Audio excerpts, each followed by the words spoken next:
السلام علیکم دوستو، آج کی کہانی کا نام ہے شیخ چلی اور سنہری پتھر۔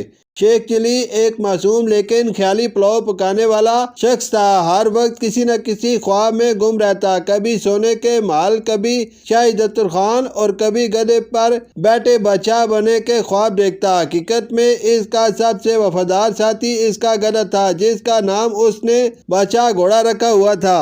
ایک دن صبح سویرے شیخ چلی اپنے گدھے پر سوار ہو کر جنگل کی طرف نکل گیا۔ نہ اس کے پاس کھانے کو کچھ تھا، نہ پانی، صرف ایک پرانی چادر اور بہت سارے خواب۔ جنگل میں اس نے ایک عجیب سی روشنی دیکھی جو جھاڑیوں کے بیچ سے نکل رہی تھی۔ یقیناً یہ کوئی خزانے کی نشانی ہے، شیخ چلی نے خود سے کہا اور فوراً روشنی کی طرف بڑھ گیا۔ جب وہ جھاڑیوں کے قریب پہنچا تو زمین میں ایک چمکتا ہوا پتھر دبا ہوا تھا۔ یہ پتھر نہ صرف چمک رہا تھا بلکہ اس سے گرم ہوا بھی نکل رہی تھی۔ جیسے ہی شیخ چلی نے اسے چھوا، سبز رنگ کا دھواں اٹھا اور اس کے سامنے ایک جن نما مخلوق ظاہر ہوئی۔ میں ہوں راک جن، اس پتھر کا نگہبان، تم نے مجھے آزاد کر دیا، جن کی آواز گونجی۔ شیخ چلی گھبرا گیا لیکن فوراً خود کو سنبھالتے ہوئے بولا، اگر تم آزاد ہو گئے ہو تو مجھے انعام بھی ملنا چاہیے۔ جن نے مسکرا کر کہا، یہ پتھر ایک سنہری پتھر ہے، جو اسے دل سے چاہے اس کی ایک خواہش پوری ہوتی ہے۔ لیکن کیا؟ شیخ چلی نے بے قراری سے پوچھا۔ لیکن ہر خواہش کا ایک سائیڈ ایفیکٹ ہوتا ہے، جن نے خبردار کیا۔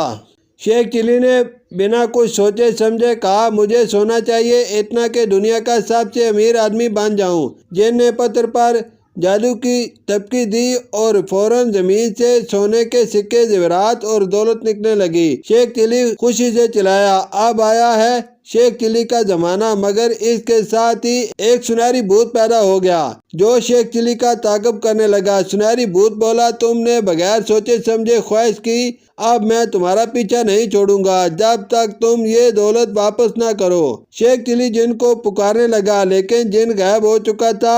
اب شیخ چلی جنگل، پہاڑ، دریا اور بازاروں میں ادھر ادھر بھاگتا رہا اور بھوت ہر جگہ اس کا پیچھا کرتا رہا۔ اگر یہ سونا ہی مصیبت ہے تو چھوڑ دو نا، بادشاہ گھوڑا بول اٹھا۔ آخرکار شیخ چلی نے فیصلہ کیا کہ وہ سونے کو واپس اسی جگہ دفن کرے گا جہاں سے نکالا تھا۔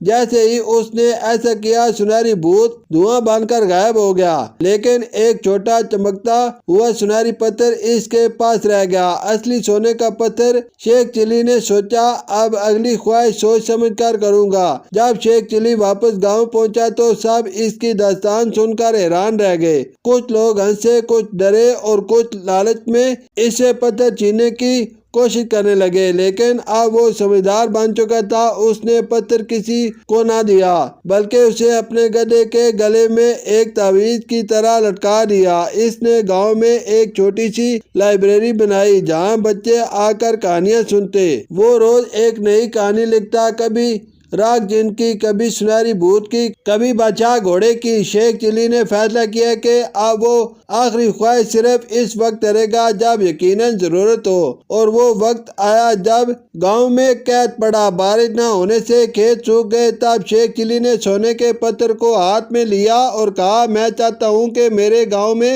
ہمیشہ برکت ہو، لوگ خوش ہوں اور کوئی بھوکا نہ سوئے۔ اس بار سائیڈ ایفیکٹ نہ ہوا، اس کا اپنا گھر بارش سے بہہ گیا مگر سارا گاؤں ہرا بھرا ہو گیا۔ اب گاؤں کے لوگ اسے صرف شیخ چلی نہیں بلکہ حکیم وقت کہتے تھے۔